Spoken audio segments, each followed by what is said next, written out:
샬롬. 12월 12일 월요일 하나님 나라를 시작하는 말씀 묵상 시간입니다. 오늘은 장년누리 오순 이영식 성도님, 강은주 권사님 가정인데요. 이영식 성도님 아버님께서 지난 금요일 하나님의 부르심을 받았고 어제 장례를 마쳤습니다. 슬픔을 당한 가정 가운데 하늘의 위로가 임하도록 기도해 주시기 바라며, 오늘은 강은주 권사님께서 전도서 8장 9절에서 17절까지 말씀을 읽어 주시겠습니다. 하나님의 말씀을 경청하십시오. 내가 이 모든 것들을 보고 해 아래에서 행하는 모든 일을 마음에 두고 살핀즉 사람이 사람을 주장하여 해롭게 하는 때가 있도다. 그런 후에 내가 본즉 악인들은 장사 지낸 바 되어 거룩한 곳을 떠나 그들이 그렇게 행한 성읍 안에서 잊어버린 바 되었으니 이것도 헛되도다. 악한 일에 관한 징벌이 속히 실행되지 아니하므로 인생들이 악을 행하는 데에 마음이 담대하도다. 죄인은 100번이나 악을 행하고도 장수하거니와 또한 내가 아노니 하나님을 경외하여 그를 경외하는 자들은 잘 될 것이요 악인은 잘 되지 못하며 장수하지 못하고 그 날이 그림자와 같으리니 이는 하나님을 경외하지 아니함이니라. 세상에서 행해지는 헛된 일이 있나니 곧 악인들의 행위에 따라 벌을 받는 의인들도 있고 의인들의 행위에 따라 상을 받는 악인들도 있다는 것이라. 내가 이르노니 이것도 헛되도다. 이에 내가 희락을 찬양하노니 이는 사람이 먹고 마시고 즐거워하는 것보다 더 나은 것이 해 아래에는 없음이라. 하나님이 사람을 해 아래에서 살게 하신 날 동안 수고하는 일 중에 그러한 일이 그와 함께 있을 것이니라.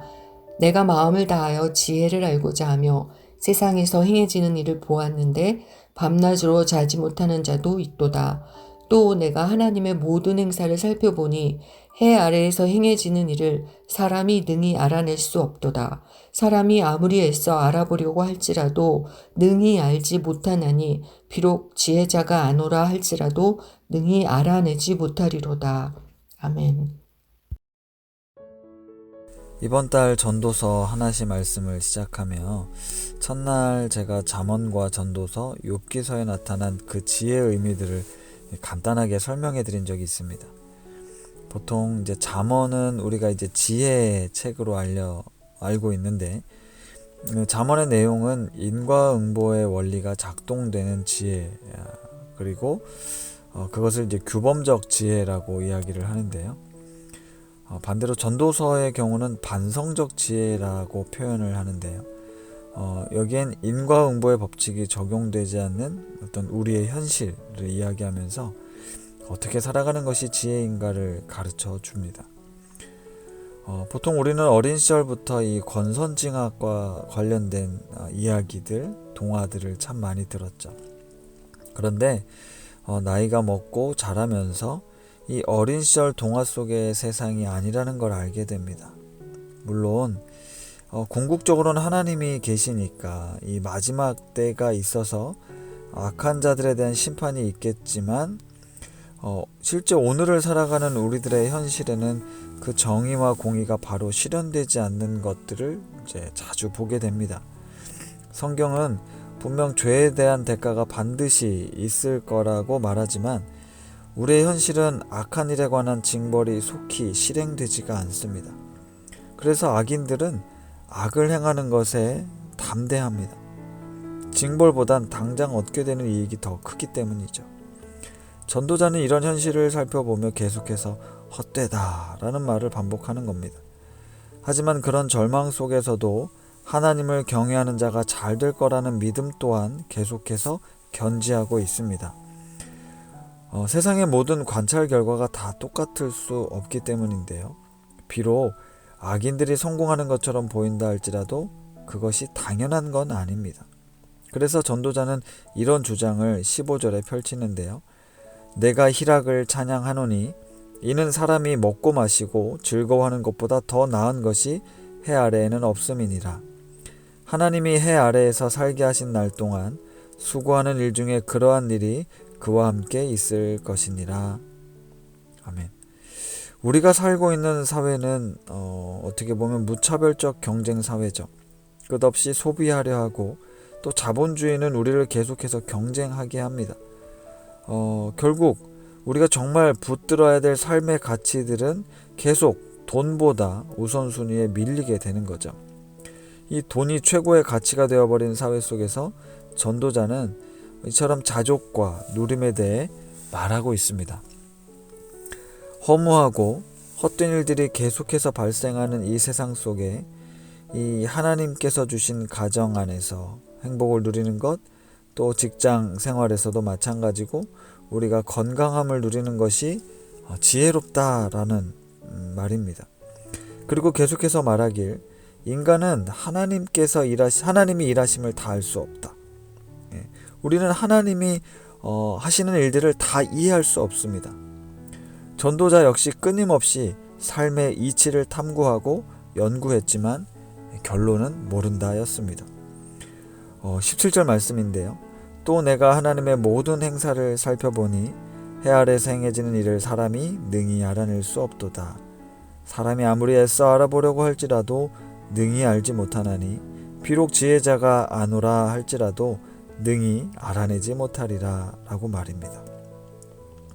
저는 이 말씀을 우리가 기억하고 우리 삶에 대해 세상에 대해 좀 더 겸손해지면 좋겠습니다. 사람을 알면 우리가 얼마나 잘 알겠습니까? 정치와 경제와 사회, 문화, 이 땅에서 벌어지는 일들을 어떻게 우리가 다 헤아릴 수 있겠습니까? 그저 하나님에 대한 인정, 그리고 하나님 앞에 겸손함이 우리의 자세입니다. 하지만 또 잊지 마십시오. 인간이 하나님을 다 알 수 없으니 알아가기를 포기하라는 뜻이 절대 아닙니다. 우리는 사람에 대해서 알고 공부하고 연구해야 하고요. 또 마찬가지로 이 세상을 공부해야 합니다. 그 이치들을 말이죠.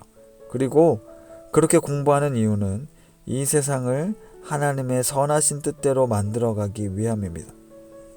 따라서 우리는 우리를 부르신 그 부르심의 자리에서 믿음의 삶, 하나님을 믿는 믿음, 하나님과 관계를 맺고 살아가는 그 삶을 살아야 된다는 것입니다. 그리고 한편으론 우리 삶에서 벌어지는 모든 일들을 내가 다 이해할 수 없음을 인정하고 사람 사이에서나 사건들 속에 이 하나님의 주권을 인정해 드려야 한다는 것이죠. 사랑하는 우신가족 여러분, 우리가 한계를 만날 때마다 더욱 하나님을 바라보고 하나님께서 친히 일하시길 기도하는 우신 가족들이 되시기를 바랍니다. 말씀을 생각하며 기도하겠습니다. 진리와 생명이 되신 하나님 아버지, 우리의 무지와 연약함을 인정합니다. 교만한 우리를 불쌍히 여겨주십시오.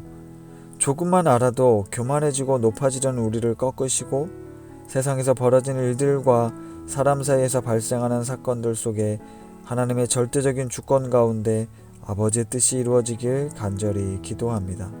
그리고 하나님께서 선물로 주신 삶의 기쁨들, 이 세상에 휩쓸려 살아가는 동안 지나치거나 잃어버리지 않도록 우리로 하여금 하나님 안에 중심을 두게 하여 주옵소서.